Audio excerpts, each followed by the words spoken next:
can afford to not be on this team. So what I mean, he's been a good player his whole career. What's going on this year with him?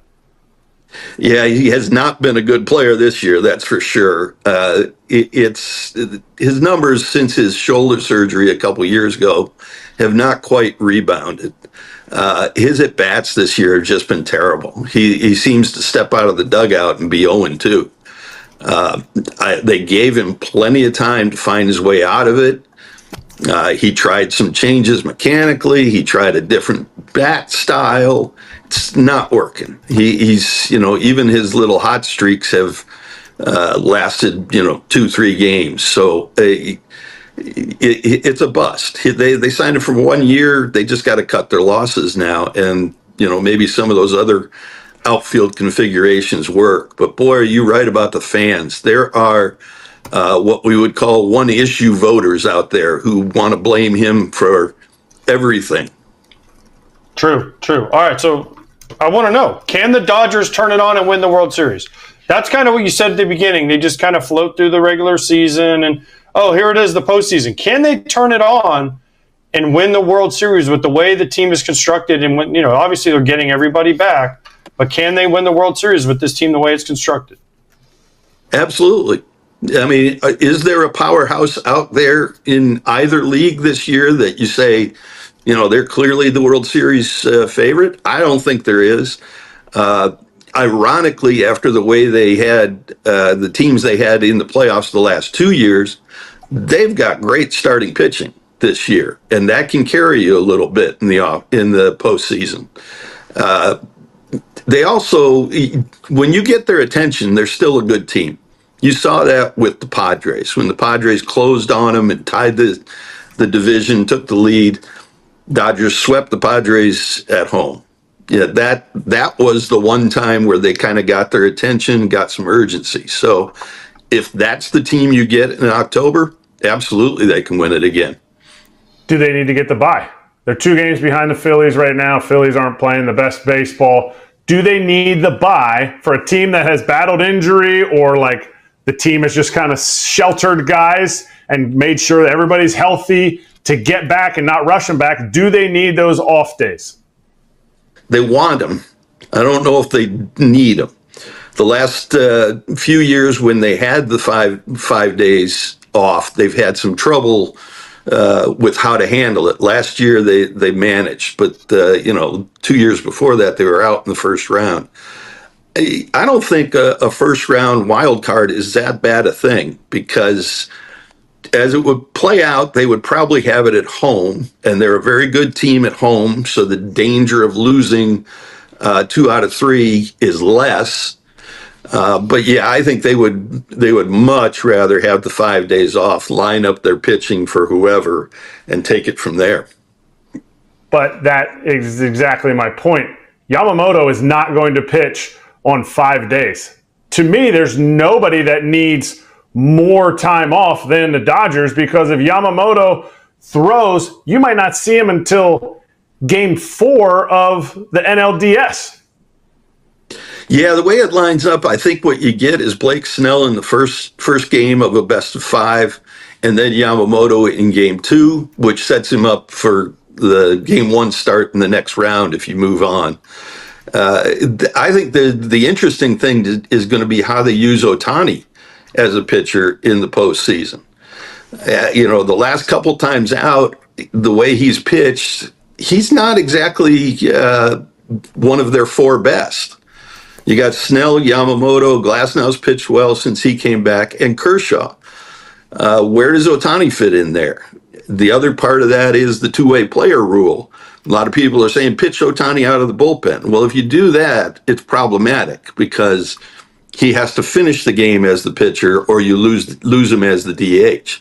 The other way you do it, if he starts, he can pitch for a while and then go to DH. So do we see him piggybacking with somebody? Do we see, I've been throwing out this scenario for a while, do we see Ohtani starting a game and Kershaw coming in the 4th inning or the 5th inning? And they kind of, that's a heck of a contrast in styles for the opposing team. So how they use Ohtani as a pitcher, I think is going to be a fascinating part of the postseason. Right now, September 4th, is Shohei Ohtani a better option to start than Clayton Kershaw? Yeah, I can't say he is. You got to show me some consistently good starts. He was terrific when he was going 2 or 3 innings. Since he's stretched out to 4 and 5, there's been more trouble. He's extending his pitch mix a little bit and doesn't have quite the same effectiveness. So, right now, I think there'd be a lot of examination of the matchups with whoever they draw. Let's put it this way. The Dodgers have a good history, a solid history of overthinking their pitching decisions in the postseason. I'm looking back at when they used an opener for Julio Urias, when they used Max Scherzer to close out a game in the NLDS in 21, and then he was useless in the NLCS. They just have a way of overthinking these things. And I think the Ohtani situation gives them ample opportunities to overthink things once again. Hey, Bill, last one from us. Which team do you think is the biggest threat to take down the Dodgers? Well, I think I would have said the Padres until this run of injuries that they've had. The Padres were clearly the best team they faced in the postseason last year, and the rivalry, the intensity of that matchup is terrific. It's something that the Dodgers don't always handle well, but their injuries have kind of taken the edge off of them. Philly sticks in my mind a little bit because the Dodgers just don't have a history of playing well in Philly for whatever reason. So if they have their pitching in order, if they can get a little bit healthy on that side, I could see the Dodgers and Philly being the showdown series in the postseason. All right, Dodgers Nation, buckle up because this one's about to get spicy. You guys know how trade rumors usually heat up in July, right?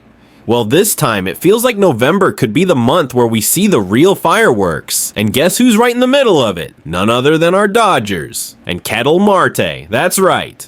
Reports are flying that teams have already been calling the Diamondbacks about Marte, and while Arizona isn't exactly shopping him right now, they're not shutting the door either. Their GM, Mike Hazen, basically admitted that whenever Marte's name comes up, he tells teams it would take a haul to get him. But here's the catch. Those conversations don't just die, they're being pushed to the offseason, and according to multiple insiders, the Dodgers are the team showing the most interest. Word is, come November, LA is ready to go in hard for Marte, and honestly, the fit couldn't make more sense. Marte's 2025 numbers are ridiculous. A 287 batting average, 389 OBP, 566 slugging, 20 home runs, and he was named the starting second baseman for the National League in the All-Star Game. That's elite production from a position where the Dodgers could use some stability. Meanwhile, his defense at second base has been more than solid, and this is a guy who's under contract until 2031. That's 6 years of control for a player who ranks among the best at his position in baseball. Now let's talk Dodgers needs. Miguel Rojas and Kike Hernandez, both free agents after this year. Max Muncy, he's almost 35 with just a club option left. Tommy Edman and Hee-Sung Kim can move all over the diamond, but let's be real, neither is the kind of offensive force Marte is.